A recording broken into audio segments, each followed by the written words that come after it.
अदब वालों के लिए। उसने दिल का हाल बताना छोड़ दिया। हमने भी गहराई में जाना छोड़ दिया।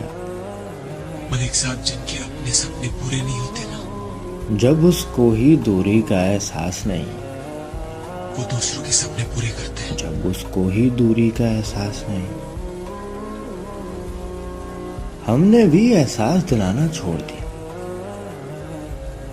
हमने भी एहसास दिलाना छोड़ दिया। मैंने कहा रास्ते हैं दुश्वार बहुत,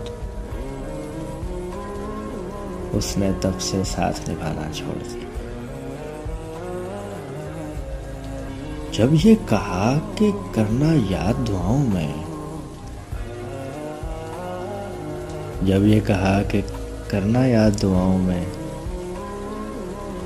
उसने दुआ में हाथ उठाना छोड़ दिया। उसने दिल का हाल बताना छोड़ दिया। हमने भी गहराई में जाना छोड़ दिया। एक मुख्तसर सी काविश अदब वाले की जानिब से। अगर आपको पसंद आए तो हमारा YouTube चैनल ज़रूर